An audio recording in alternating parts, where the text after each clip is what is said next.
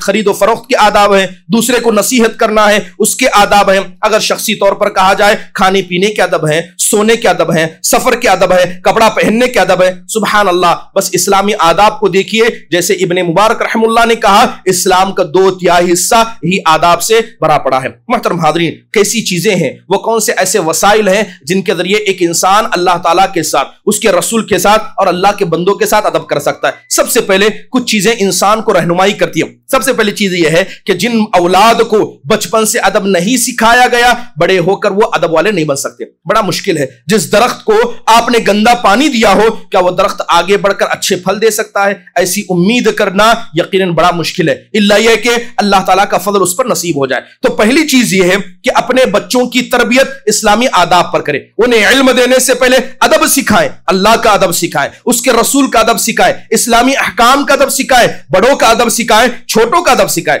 دوسری اہم بات، بچوں کے دل میں قرآن کی عظمت کو ڈالیں، اللہ کی عظمت کو، اس کے رسول کی عظمت کو، اسلامی شاعر کی عظمت کو ڈالیں۔ اس کے علاوہ سلف صالحین کے قصے جس کی شروعات جناب محمد الرسول اللہ صلی اللہ علیہ وسلم کی سیرت سے ہوتی ہے، صحابہ ہے ان کے قصے ان کو سنائیں، صحابہ کے وہ قربانیاں ان کے سامنے ذکر کریں تاکہ صحابہ کی عظمت ان کے دل میں بیٹھ جائے۔ اس کے علاوہ ماں باپ خود اچھا نمونہ بن کر اپنے بچوں کے سامنے دکھائیں۔ ماں باپ نماز کی پابند نہیں ہے، گھر کے اندر جھوٹ اور سختی کا معاملہ ہے اور آپ اپنے بچوں کو اچھا ادب سکھائیں، ایسا ہو نہیں سکتا جب تک کہ ماں باپ خود اپنی اولاد کے لیے بہترین نمونہ یا آئیڈیل نہیں بنتے، بچے اسلامی ادب کو نہیں سیکھ سکتے۔ اس کے علاوہ اہم چیز اولاد کے حوالے سے دعا کرنا ہے۔ بچوں کی دعائیں، بچوں کے لیے کی گئی دعائیں، خاص کر ماں باپ جو کرتے ہیں اللہ تعالیٰ اسے قبول کرتے ہیں۔ اللہ سے دعا کرنا، اللہ تعالیٰ کیا ہے ہمارے بچوں کو ادب سکھائے۔ اس کے علاوہ انسان کوشش کرے مسجدوں میں اپنے بچوں کو لائے، علمی مجلسوں میں اپنے بچوں کو لائے، مسجد میں داخل ہونے سے پہلے اسلامی آداب انہیں بتائے کہ مسجد میں تمہیں یہ کرنا ہے، مسجد میں تمہیں یہ نہیں کرنا ہے، گھر کے اندر ہو، بڑوں کے ساتھ ہو۔ اس کے علاوہ علم کی اہمیت کو بتائیں۔ جب انسان کے پاس علم کی اہمیت آ جائے کہ یہ علم انسان کے لیے کیسا ثواب کا باعث بن سکتا ہے، یقین جانیے اسلامی آداب انسان اپنے زندگی میں اپنا سکتا ہے۔ اس کے علاوہ لوگوں کے مسئلے میں جس طرح جمعہ کا خطبہ ہوتا ہے، علمی حلقات ہوتی ہیں، اس میں اپنے بچوں کو لایا کریں اور خاص کر گھر کا ماحول ایسا بنائیں جس ماحول کے اندر اللہ تعالیٰ کا ادب کیا جائے، جس ماحول کے اندر اللہ کی عظمت کو بیان کیا جائے، حدیث رسول کو تطبیق دیا جائے۔ گھر کا ماحول بڑا طے کرتا ہے۔ آج حال یہ ہے کہ سچ بتائیں کہ کتنے ایسے ماں باپ ہیں جو اپنے بچوں کے ساتھ اتنا وقت گزارتے ہیں جتنا بچے گھر کے باہر وقت گزارتے۔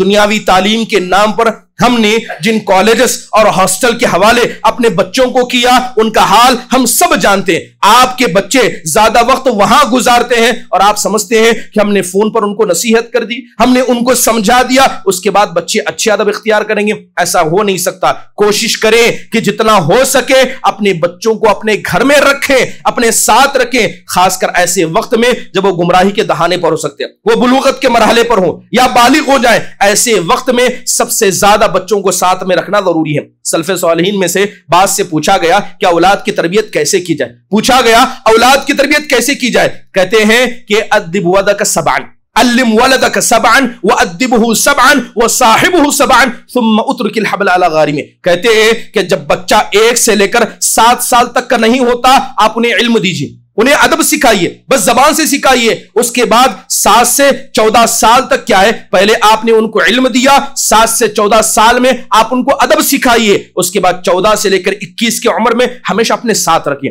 اپنے ساتھ رکھیے. جب آپ نے اتنا کر لیا اب وہ اونٹ ہے اس کی رسی کو اللہ کے توکل پر چھوڑ دیجئے. اسلامی تربیت کا بہترین حصہ ہے. اللہ تعالیٰ سے دعا ہے اللہ تبارک و تعالیٰ اسلامی آداب کی اہمیت کو سمجھنے، اس کی ضرورت کو زندگی میں نافذ کرنے اور اسلامی آداب کو اپنی اولاد کو سکھانے والوں میں سے بنائے. آمین. اقول قولی ھذا واستغفر اللہ لی ولکم ولسائر المسلمین من کل ذنب فاستغفروا انہ هو الغفور الرحیم.